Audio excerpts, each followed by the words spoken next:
Thanks for coming.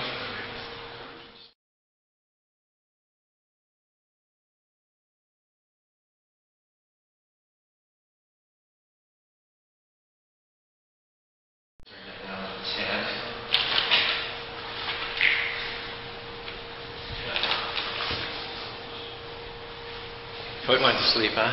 Yeah.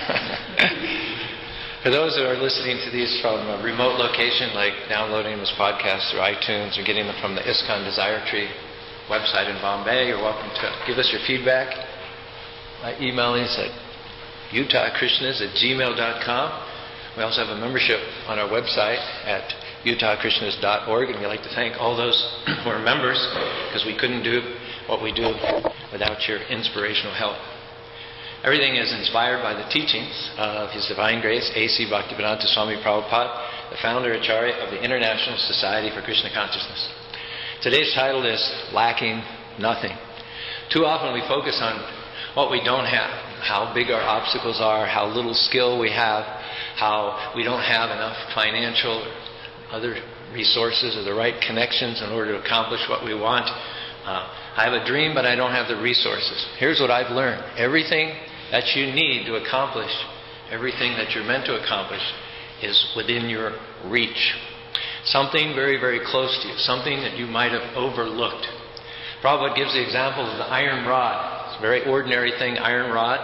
But when you place it in fire and you leave it in the fire long enough, it becomes red hot. You take it out of the fire and it acts just like fire itself.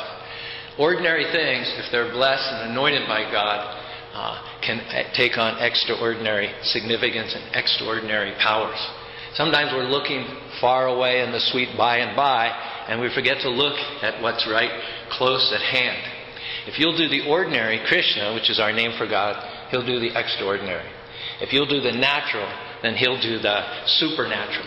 So ask yourself this question: could it be that I have the people that I need right at hand in my circle? Could it be that I have the opportunity right nearby?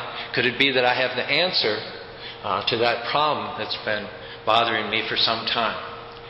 We're looking for something that's going to give us goosebumps. We're going to look for that, flash of light on the road to Damascus, flowers showering from above and kettle drums. Try looking a little closer at home. Try being a little bit more in the present than in the la-la land, in the sweet by and by. And you'll advance your destiny much further than you would otherwise. We read in the Bible about Samson. He was just wearing a loincloth and 1,000 strong opponents came at him. He had nothing to defend himself, no sword, no shield. He looked around, he saw a jawbone of an ass. Nothing more ordinary than that, and yet God had placed that within his grasp, and when he picked it up and started flailing away, it didn't shatter, it didn't break, it held up as good as any weapon, in fact better than any of their weapons, and he defeated 1,000 of his enemies. When Moses was faced with the whole might of the most powerful nation in the world, the Egyptian army, he defeated them with a stick. He raised his stick, and at the command of that simple, ordinary stick, the waters of the Red Sea opened, they walked through, and then they closed on the entire Egyptian army. In our own culture, in the Mahabharata, there's the story of the Akshaya Patra. Akshaya Patra was a pot that was given to the Pandavas, which would feed any number of people once a day. The Pandavas were in exile in the forest due to the conspiracy of Duryodhana. They were in the forest for 13 years. And as they were leaving, the sun god gave the Pandava's wife, Draupadi, this pot. It would feed any number of people until she ate. She would feed everyone, and then she would be the last one to eat. Once she ate, the pot would not give any more food for another 24 hours. Duryodhana, wanting to eliminate his enemies altogether, conspired with a great sage named Durvasa. Durvasa is a part of Lord Shiva, Rudra, which represents anger. Durvasa Muni Duryodhana sent Durvasa Muni with all of his 10,000 disciples and coached him to arrive at the campsite of the Pandavas after they've taken their meal. Now it's our culture, when someone arrives, even if it's unannounced, you offer them a meal. So Duryodhana was figuring that when 10,000 people arrived, and it was after Draupadi had eaten, so the pot would be of no use, they would be unable to show Durvasa, this very irascible sage, and his 10,000 disciples the proper hospitality, and then Durvasa would curse them with some major affliction. So everything went as planned. Draupadi fed everyone. She took her meal, and then Durvasa arrived with 10,000 disciples. Yudhishthira, all he could think of to do was to stall for time. So he said, please go to the river and take a bath and then come back and take your lunch. Meantime, Draupadi is like, she's in acute distress. She says, Krishna, another cliffhanger, please come and save us as you have so many times before. Krishna appeared before her and he said, what's the problem? He knew what the problem was because he's in the heart of every living being. She said, I have to feed 10,000 people. I need a stove, I need cooking materials, I need oil, I need produce, I need people to help me cut up the vegetables, and I need it all within 10 minutes. Krishna says, actually you don't need any of that. She says, yes you do, that's what you need to do to feed people. Krishna says, do you have the pot? I have the pot, but it's ordinary now. It was extraordinary half an hour ago. Now it's ordinary for another 24 hours. It's not going to help. Bring me the pot. Here's the pot. Is there any morsel of food in the pot that you might have overlooked? Well, Draupadi is thinking, well, yeah, there might be, but, that's not going to feed 10,000 people. Krishna says, look, she found a little piece of spinach, sak. Krishna said, give it to me. Now, Draupadi was a great devotee of Lord Krishna. And when she handed the Lord of the universe, the creator of millions and millions and millions of universes, the root, the cause of all causes, when she handed him a little bit of spinach and he took it on his tongue and he swallowed it, he was completely satisfied. He was completely satisfied. Imagine that. The all-powerful Supreme Lord is satisfied by a little pinch of spinach. You would think it would take a whole convoy of dump trucks full of food to satisfy such a great, powerful, expansive personality. But actually, nothing material satisfies him. He needs nothing material. He doesn't have to eat food in order to keep his strength up. What he craves is the love and the devotion and the intelligence of those who offer his items of his own creation back to him. All it took was that piece of spinach. And when he swallowed it, he was satisfied, having received it from his pure devotee. And it said, the example is given, that when you water the root of the tree, then all the flowers, branches, leaves, and twigs are automatically nourished. So as soon as Krishna became satisfied, the 10,000 disciples of Durvasa and Muni, who just a moment before had been ravenously hungry, all of a sudden it was like, it's the post-Thanksgiving dinner feeling. You know what that's like? Oh my gosh.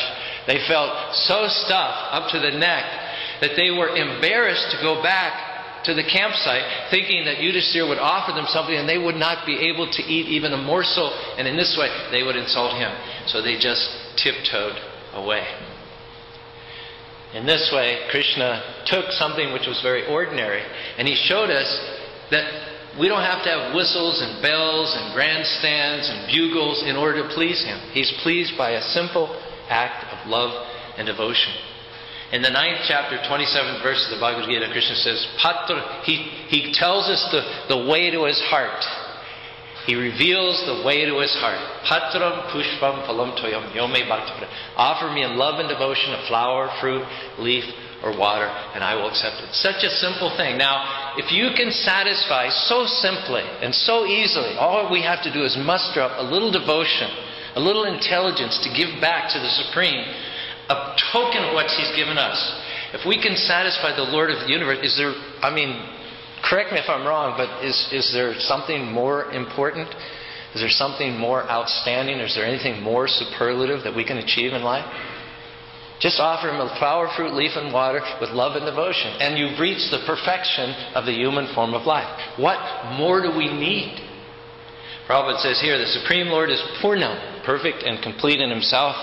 He requires nothing for His satisfaction, but the Lord happily accepts even a small gift of flowers, leaves, and water when it has been offered in love.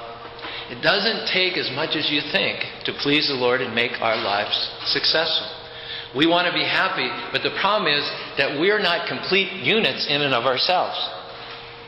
We're incomplete. God is the whole and we're the part. Our problem is we're trying to be complete by aligning ourselves with family and friends and country, and that's all well and good, but they're also incompletes. So when incompletes ally themselves, it doesn't make a complete. Only when the parts serve the whole does completeness take place. So in this way, if we link with Krishna through what we call bhakti yoga or love devotion, we become complete in a constitutional sense. Modern society has kind of missed it. It's almost an analogy for what we're talking about. It's said here in a Back to Godhead article, why waste our energy struggling in the tangled web of industry and international trade when we can get all our needs close at hand, saving time for spiritual advancement? Here's a picture that Gonzo took of the temple, but it's got the garden in front of the temple. Everything is at hand. If you have an acre of land, a cow, you can feed your family, you can be out in the fields, tilling, planting, weeding, harvesting, cutting up, cooking, eating together with your family, your friends, and there's nothing that yields more happiness than that. It's all we need. Plain living, high thinking. Why do we skip over all that for technology? And we stereotype the agriculturalists by thinking of them as backward or uncultured or hicks. Everything is at hand. Ordinary things are actually enabled to give us an extraordinary result. Prabhupada says, in this world we're always trying to adjust.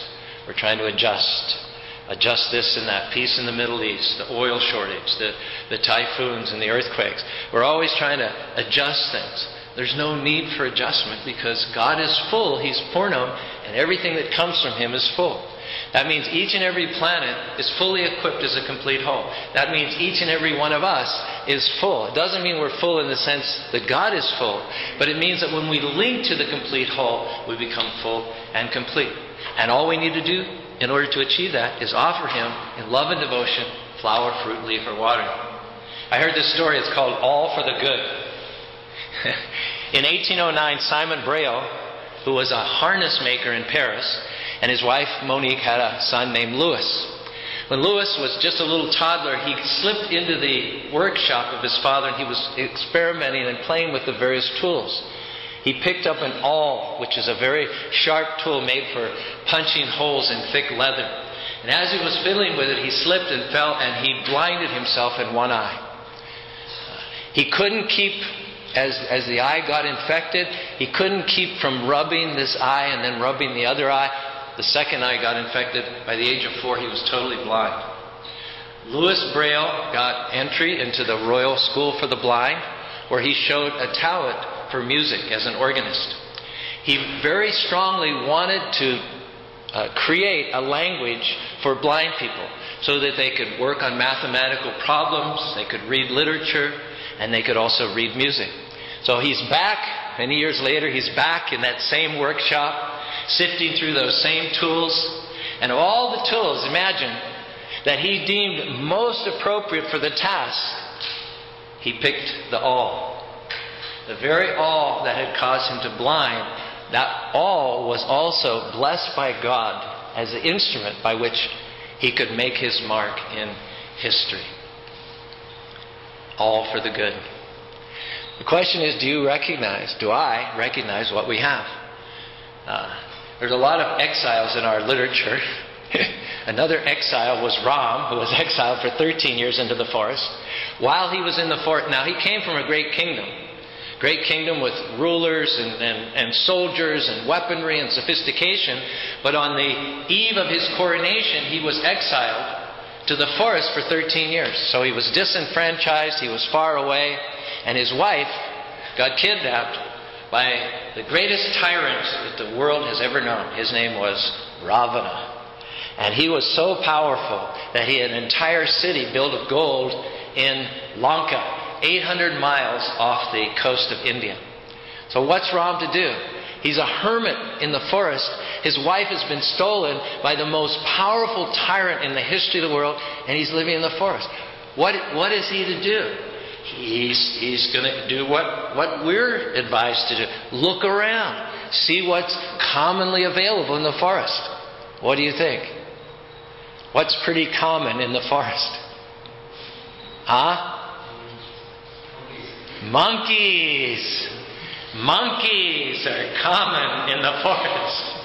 So Ram, he made friends with the monkeys, Sugriva and Hanuman, and then they crossed the ocean. And the monkeys, they attacked this sophisticated army. They had nuclear weapons in those days. They had missiles. They had guns. They had a city that was the strongest, most fortified city. They'd beaten the demigods in battle. How are monkeys going to contend with this huge, never before defeated army? They're going to be empowered by God. Ordinary monkeys are going to be anointed and empowered by God. And they're going against all this sophisticated weaponry with what else that's right at hand for them? Rocks and tree branches, stones. And yet, when they attacked the city with these primitive weapons, they were able to overcome Ravana's whole army, destroy it, take the city, kill Ravana, and retrieve Ram's wife, Sita. But when our time is up, is it going to be said of us that we just took up space, we just breathed oxygen, we lived and died, and no one even knew that we were here? Or is it going to be said, he or she was a giant killer. He or she took new ground for the kingdom. He or she left a legacy of faith.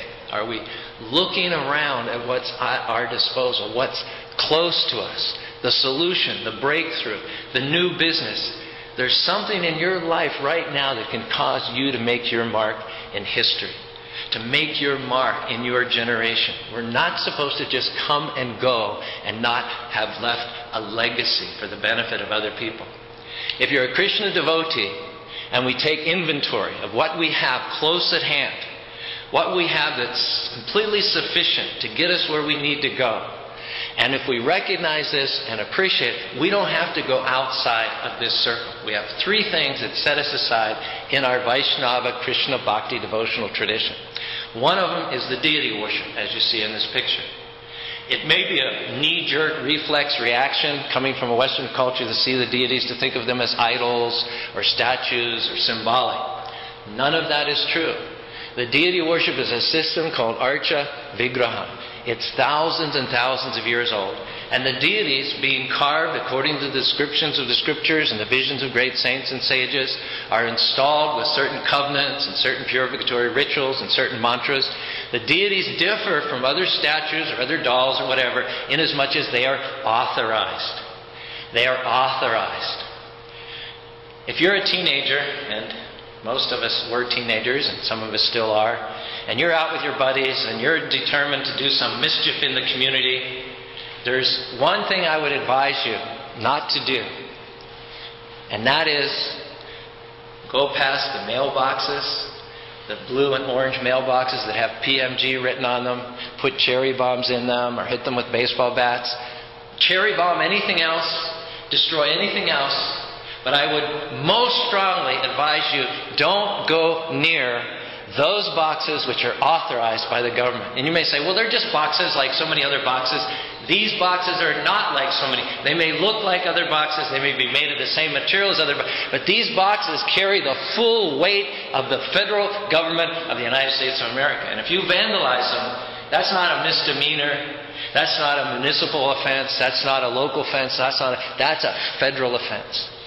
Because those boxes are authorized by the Supreme Personality of Godhead. So according to the covenants that are made at the time the deity is installed, God Himself personally comes in order to stand in that deity form and accept our service. Not symbolical, not allegorical. Actually, the Lord is there, personally standing in order to accept our service. And our service gets to where it needs to go through the principle of deity worship. Second thing that we have close at hand, it's not ordinary, and as soon as we take it as ordinary, we begin to go far afield for some other means of satisfaction, is the holy name of the Lord. Hare Krishna, Krishna Krishna, Hare Hare, Hare Rama, Rama Rama, Hare Hare. Another quote from Back to Godhead. God is perfect and complete, and so is everything in relation to Him, including His holy name. Perfect and complete means that all the qualities we attribute to God are also found in His divine names. When you chant any bona fide name of God, whether it's Krishna, Allah, Govinda, Emmanuel, God is personally present. Being absolute, there's no difference between He and His name. If you want some biblical quotes, whenever 2 or 3 are gathered together, there I am. Our Father art in heaven, hallowed be thy name. As soon as I know your name, that's the beginning of a personal relationship with you. We don't have any experience. I won't say your names, but these 2 ladies have been traveling together, okay? Now, let's say they've been traveling together for some time, going from farm to farm and farm and farm. They've had a lot of adventures, a lot of experience, hot springs and meeting other people and so on and so forth. And I were to ask Jen, what's the name of your friend? She wouldn't say, oh, I don't know her name. We've been together for like 6 months or so, but I haven't got to that part yet. I don't know her name. No! That's the first thing. That's the first. You wouldn't have had a personal relationship unless almost the first thing that happened was you had a name. And if you don't know your names, you don't have a personal relationship. So God gives His names, not just God, some big position or some big official up there. He gives His name so that we can enjoy a personal relationship with Him. So He makes His name available to human society so that we can have Him dancing on the tip of our tongue. It's as simple as chanting Hare Krishna, Krishna Krishna, Hare Hare, Hare Rama, Rama Rama. It may not seem like much. What's in a name? But actually, although it appears ordinary and things may come against you, big giants, financial problems, sickness, the name is especially in power. It has all the powers of the Lord. So with the name of the Lord on your lips, you can kill giants. Our example is Namacharya Haridas Thakur. When we bow down at the end of the ceremony, you'll hear the Prema Dani prayers. And one part of that is Srila Namacharya Haridas Thakur Ki Jai. Haridas Thakur lived 500 years ago during the time of Lord Chaitanya, and he chanted 300,000 names of God per day. And he was born a Muslim, and the Muslims were very envious and unhappy. They thought that he'd become a Hindu, and what if other Muslims follow his example? All of society will come apart at the seams. So we've got to discredit this man. And what they did was they found the most beautiful, alluring prostitute within 500 miles. And they sent her to him as he was chanting Hare Krishna, Krishna Krishna, Hare Hare, Hare Rama, Rama Rama, Hare Hare. Now, Napoleon, all that had to happen to Napoleon was Josephine went, hello there. And this world conqueror, this marshal of enemies of hundreds of thousands, he's down, hello there. Like that, Mark Antony, Cleopatra, hello there. Like that. Okay. So great world heroes have been conquered just by the glance of a woman. But after 3 days of trying to seduce Haridas Thakur, this most beautiful, think Miss Universe, not only did she not fail to separate him from his practice of chanting the holy names, but he was so empowered that when he left that place after 3 days, she became a devotee of Krishna. She gave up all her jewelry, all her trappings, she gave her wealth. She accepted a simple cloth, and in his place she sat down and chanted Hare Krishna, Krishna Krishna, Hare Hare, Hare Rama, Rama Rama, Hare Hare. So what faces us? What challenges are before us? If we realize that these simple, ordinary things, like the deity and the holy name of the Lord, they have the power of the Lord contained within them, we'll walk with confidence, we'll have a spring in our step, we'll throw our shoulders back, and we'll think of ourselves as being fully equipped by the Lord of the universe to fulfill our destiny. You've heard me refer to Srila Prabhupada. He's the founder of Charya, the International Society for Krishna Consciousness. And just as Krishna is perfect and complete, those who are perfectly and completely attached to Krishna, they're also perfectly and complete. This is the definition of the Guru. And I'll just read you a couple of passages here where Prabhupada's disciples were writing about him. Everything about you, Srila Prabhupada, is perfect and complete. Everything about your appearance is beautiful and elegant. Everything about your speech is supreme truth and is soothing to the heart, aching due to forgetfulness of Krishna.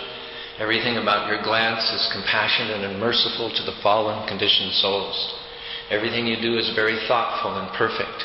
Everything you suggest becomes truth and reality. Everything you touch becomes sacred and wonderful. Everything you say is the perfection of words and meaning. Everything you write is revealing truth and pure love of Krishna.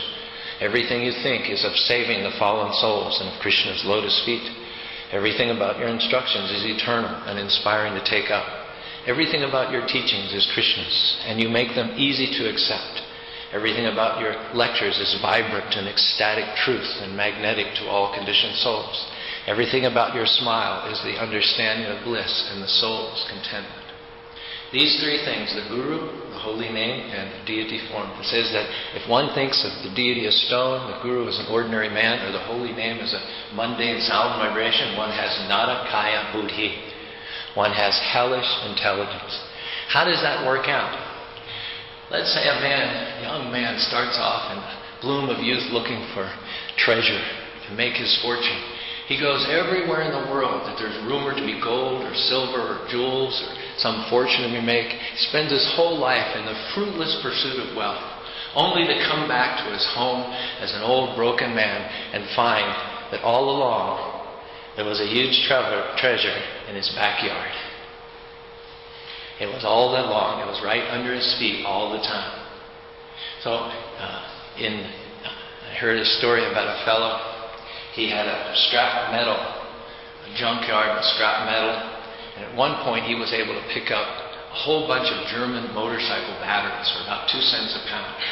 So out of the 20 acres of scrap metal, there's about 2 acres just piled high, 10, 12 feet high with batteries. Now, he and his family, they wanted to do some good somewhere in the world. They wanted to do hospitals, schools in Africa and Asia, but they just didn't have the resources in order to accomplish their dreams.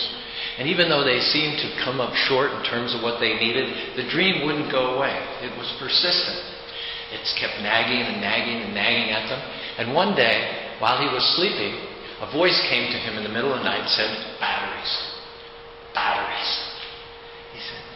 He said, "I bought them for 2 cents a pound. What is it?" But just out of curiosity, he took the battery to an expert, battery inspector. He said, "Check it out." The guy looked at it. He said, "This is just an ordinary German motorcycle battery. There's nothing to it. No value whatsoever. Probably not even worth the 2 cents a pound you paid for it."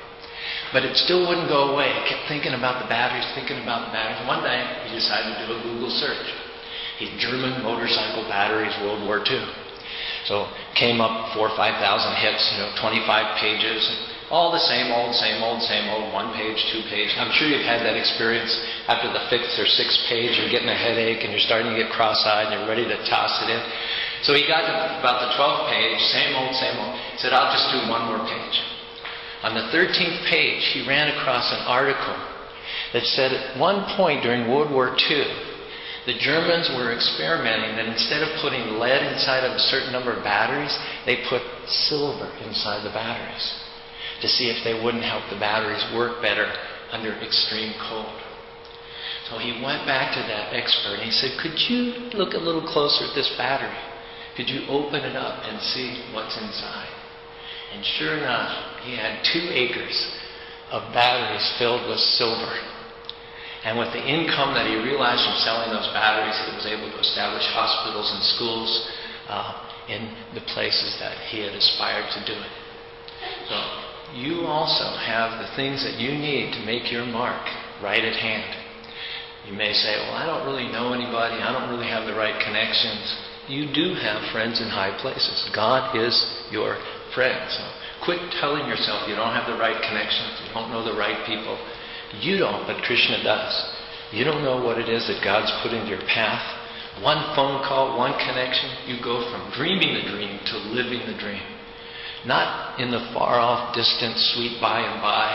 Right now there are opportunities in your path. Right now there are things in your within reach that seem ordinary but are not so.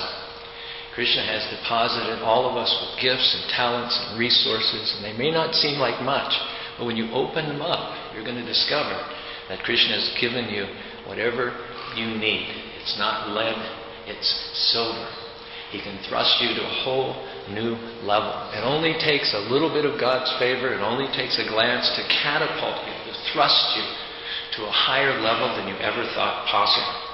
We're trying to light a fire on the inside today, discourage us from saying, "This problem is too big, this sickness is too chronic, this legal situation is too complicated. Whatever you're facing, it's not bigger than the power of God.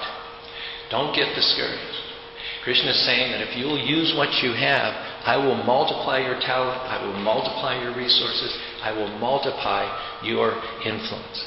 Now is not the time to make excuses. Now is not the time to let people talk you out of it. Now is not the time to settle for mediocrity. It's time to rise up, look around, see what you have. Let's be people who realize that we have the creator of the universe breathing in our direction and who recognize what we have. Krishna can multiply your strength, he can multiply your talent, he can multiply your influence. Sure, life may have and may in the future also give you some bad breaks. Well, you have a choice. You can sit around and complain, let those bad breaks defeat you, or you can rise up and say, wait a minute, I'm the child of the Most High God. I've got a destiny to fulfill. Those who are for me are much greater than those who are against me. I'm not going to sit around complaining and fretting about what I don't have. I'm going to start marching towards my destiny. I'm going to start multiplying what I have. And if God be with me, who dare be against me? And sure, there'll be detractors. There'll be people who say that it's not a good idea, it won't work, you don't have enough people behind you. There are people who will not see what you see, because your dream is your dream, and God will speak to you about your dream more than He'll speak to anybody else. He'll give you your dream, not full-blown, but He'll give you in a seed form. If you want an oak tree, God's not going to give you a big oak tree. He's going to give you the seed, and then it's up to us to nourish it and grow it into a big oak tree. So Krishna's already lined up the people in your future. He's already opened the doors. He's already made the right connections. Let's just do our part and look around and see what God has already placed in our path for the fulfillment of our destiny.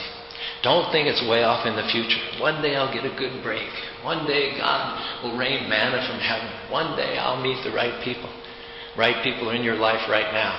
The opportunity for promotion is close to you. The solution that you're looking for is within your reach. In our culture, we have this idea of a desire tree. It's called a kalpavriksha. In the spiritual world, there are trees which are spiritual trees, and they can give you anything you want. Unlike the trees in this material world, pear tree can only give you pears, apple can only give you apples, mango can only give you mangoes. The desire trees in the spiritual world can give you anything you want as long as it's engaged in the service of the Lord. So whatever you need, that's already at hand. And if it seems to be inadequate to the task, the Lord is the great I am. He's the great multiplier. He created from nothing, from darkness, millions and millions and millions of universes. So He can take what you have and He can expand it. He can expand your peace. He can expand your restoration. He can expand your breakthroughs. He can expand your increase. He can expand your victory. So in conclusion, our challenge is to look around at what we have. What we need is close to us. Don't write it off just because it's ordinary. Things are there because before we were born, God wrote the plan for our life and He put all the elements in place for us to fulfill our destiny. All we have to do is recognize them.